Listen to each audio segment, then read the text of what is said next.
साबिक वज़ीर-ए-आज़म इमरान खान साहब से कल भी मुलाकात नहीं करवाएगी और रात गए इमरान खान की बहनों को रिहा किया गया पिछली मरतबा की तरह। यानी ये एक अजीब बुज़दिली है कि इमरान खान साहब की बहनें आती हैं अपने भाई को मिलने के लिए, उनसे वादा किया जाता है कि आपको मिलाया जाएगा। अदालत के अहकामात उनके पास होते हैं।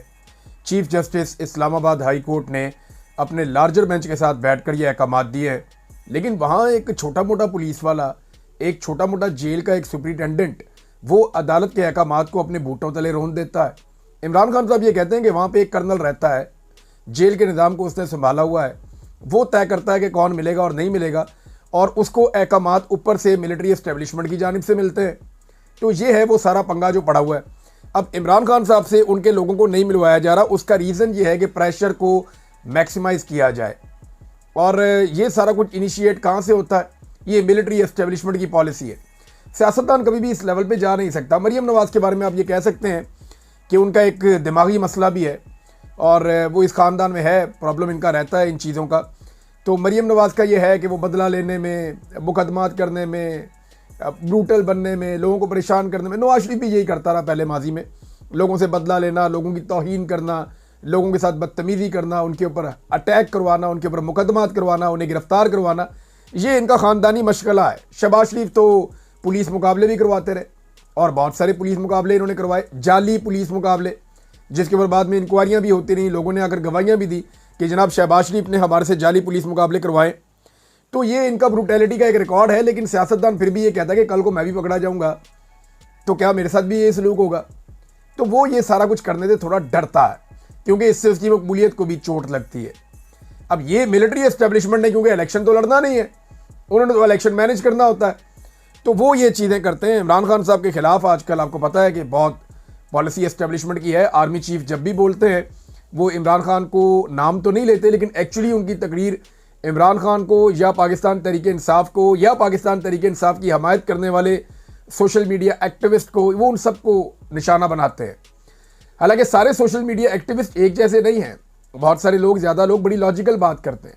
चंद ऐसे फेक अकाउंट्स हैं जो बहुत अजीबोगरीब तरीके से तौहीन अमेज़ बातें करते हैं या लोगों की निजी ज़िंदगी में घुसते हैं, और ऐसे लोगों को तवज्जो नहीं देनी चाहिए, अहमियत नहीं देनी चाहिए।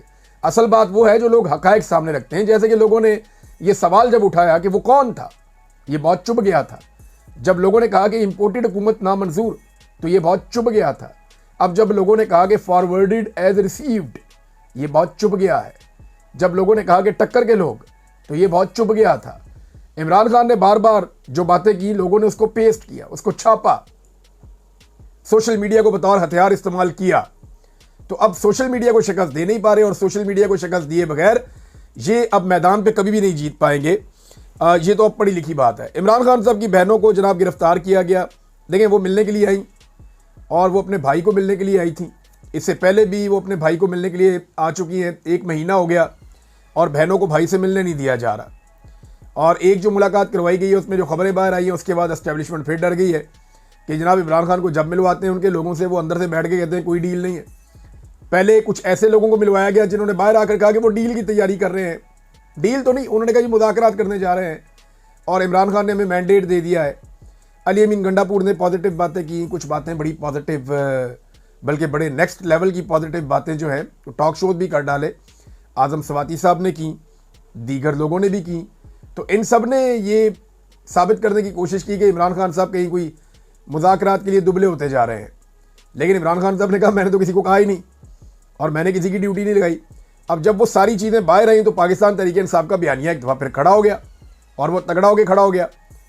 तो उसके बाद जो है वो एस्टेब्लिशमेंट ने फिर से वही रविश इख्तियार कर ली है।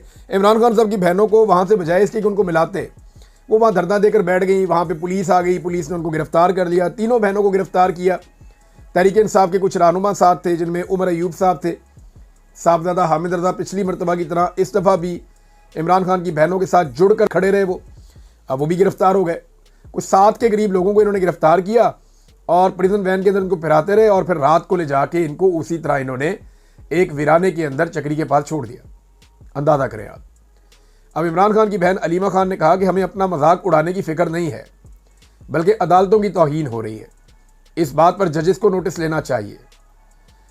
रावलपिंडी मोटरवे पर रिहाई के बाद, यानी कोई भी गैरतमंद अदालत होगी तो वो कहेगी ये क्या बकवास है भाई, अदालत के ऑर्डर को ना मानना ही तो अदालत की तौहीन होती है। जज के लिए सबसे बड़ी तौहीन उसकी ज़ात के ऊपर यह होती है कि जज का हुक्म ही ना माना जाए। कभी हम तो ये जानते ही नहीं है, दे ही जाओ हुक्म, हम मानते ही नहीं। जैसा कि सुप्रीम कोर्ट ऑफ पाकिस्तान के फुल कोर्ट ने अब जो सारे जजेस ने बैठ के फैसला दिया कि मखसूस नशिस्तें पाकिस्तान तहरीक इंसाफ को दे दी जाए, आज तक वो फैसला माना ही नहीं गया। यानी सुप्रीम कोर्ट को ये क्लियर पैगाम दिया गया कि नहीं मानते, जाओ जो करना कर लो। तो इसी तरह अब ये इस्लामाबाद हाई कोर्ट है, ये एक सुपरिटेंडेंट है, ये बात ही नहीं मानता, ये कहता जी मैं नहीं मिलवाता। अब इस पर इमरान खान की बहन ने कहा, अलीमा खान साहिबा ने, कि ये दूसरी मरतबा ऐसा कर रहे हैं, हमें अडियाला से उठाते हैं और मोटरवे पर छोड़ देते हैं। उन्होंने कहा कि हमने कोई कानून नहीं तोड़ा, पिछली बार एक होटल में बैठे थे, आज एक बिल्डिंग में बैठे थे, पुलिस हमारे पीछे आई है, पहले हमें एक रेस्टोरेंट में बैठा दिया और अब मोटरवे पे छोड़ दिया। उनका कहना था कि हम 3 बहनें घर से आई और दोनों अपोजिशन लीडर्स को भी हमारे साथ उठाया गया, मलिक अहमद बच्चर साहब जो हैं उनको भी साथ उठाया गया था।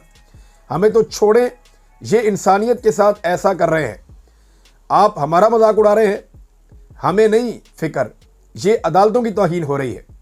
अलीमा खान ने कहा कि जजेस को फिक्र करनी चाहिए कि उनका तमाशा बनाया जा रहा है, क्योंकि रोज़ तौहीन अदालत होती है। सुप्रीम कोर्ट के चीफ जस्टिस का पैगाम जाता है, जेल इंतज़ामिया उसको कुछ नहीं समझती। उन्होंने कहा कोई ऐसे जज आने चाहिए जो इंसाफ फराम करें। अगर आप इंसाफ नहीं दे सकते तो क्यों बैठें इन कुर्सियों पर? हम कल आपकी अदालत में आएंगे और सवाल करेंगे कि आप पाकिस्तानियों को इंसाफ क्यों नहीं दे सकते। आज ये जाएंगे अदालत में और जाके अदालत से पूछेंगे कि जनाब आपने ये क्या बदतमीज़ी करवाई है हमारे साथ, आप हुक्म दे के भेजते हैं, वो जेल का एक सुपरिटेंडेंट जो है वो आपका हुक्म ही नहीं मानता, बाहर पुलिस वाले हमें रोक लेते हैं, बात ही नहीं सुनते। और अब जनाब इनको गिरफ्तार किया गया। आलिया हमजा साहिबा भी पीछे पीछे भागती रही, कभी इधर जा रही हैं कभी उधर जा रही हैं, वो भी कोशिश करती रही कि किसी तरह कोई मामला जो है वो मुलाकात हो जाए। उनकी भी मुलाकात नहीं हुई, इमरान खान की बहनों की भी मुलाकात नहीं हुई। अब इसमें आलिया हमजा साहिबा ने एक स्टेटमेंट दिया है, वो स्टेटमेंट मैं आपको ज़रूर पढ़ के सुनाऊंगा। उन्होंने कहा कि हम ख़वातीन के सरों पर रिवॉल्वर रखे गए, हमारे सरों से दुपट्टे छीने गए। क्या आलिया हमजा, बुशरा बीबी, अलीमा खान, डॉक्टर यास्मीन राशिद ख़वातीन नहीं हैं? इमरान खान की बहनें आज भी राह तक रही हैं, हम कोई कीड़े मकोड़े नहीं हैं। अच्छा, अब ज़रा फ़र्ज़ करें एक लम्हे के लिए कि आसिफ अली जरदारी जेल में है या कैद में है और उसकी बेटी आती है उसको मिलने के लिए, या उसकी बहन आती है उसको मिलने के लिए, और उसको वहाँ से पुलिस उठाती है और उठा के दूर कहीं वीराने में छोड़ आती है। तो इस मुल्क में सारी इंसानी हकूक़ की तंजीमें क्या करेंगी, सारे सहाफ़ी क्या करेंगे? ये चीख चीख के अपने गले फाड़ देंगे, ये नाच नाच के घुंघरू तोड़ देंगे। जितनी ख़वातीन सहाफ़ी है वो अपने गिरेबान फाड़ के चीखना शुरू कर देंगी। हर कोई जो है गिरेबान फाड़ने से मतलब ये नहीं है कि प्रैक्टिकली अपने गले फाड़ना शुरू कर देंगी और ऊंची ऊंची चिल्लाना शुरू कर देंगी। औरत कार्ड जो है वो हर तरफ से निकल आएगा, पूरे मुल्क में एक भौचाल आ जाएगा और इसे इंसानी हकूक़ की सबसे बड़ी खिलाफवर्जी करार दिया जाएगा।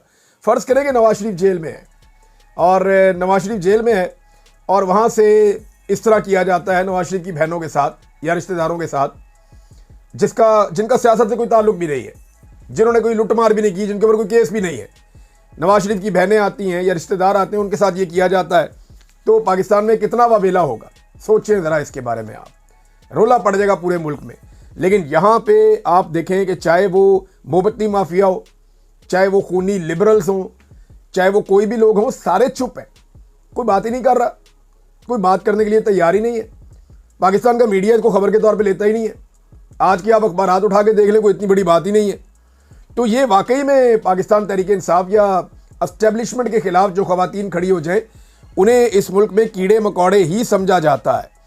नाज़रीन, उमरकोट में पाकिस्तान पीपल्स पार्टी को इलेक्शन जितवा दिया गया और आप अंदाज़ा करें कि ज़िमनी इलेक्शन में इतना वोट पड़ गया कि इतने तो जनरल इलेक्शन में नहीं पड़ते होते। 1,62,000 वोट ले लिया जनाब जीतने वाली उम्मीदवार ने, और जो हारने वाले उम्मीदवार हैं उन्होंने 81,000 से ज़्यादा वोट ले लिया। और लोगों ने बड़ा एहतजाज किया, बड़ी कोशिश की कि वो अपनी सीट जो है हकदार को दिलवा दें। लेकिन आपको पता है, जब बैलेट बक्से भर भर के आए, जब पहले से ही थैले भरे हुए हों, तो फिर आप जो मर्ज़ी कर लें, गिनती में नतीजा वही आता है जो एस्टेब्लिशमेंट या इलेक्शन कमीशन का अमला या वहाँ के जो लोग होते हैं वो जो चाहते हैं वो उसी तरह का रिज़ल्ट ले लेते हैं। ऐसा ही रिज़ल्ट जो है वो आप सबको याद होगा, वो आया था 8 फरवरी 2024 के इलेक्शन के बाद। अब इसी तरह के रिज़ल्ट आते हैं। जब तक ये निज़ाम चलाया जाएगा तब तक हम ऐसे ही नताइज देखते रहेंगे।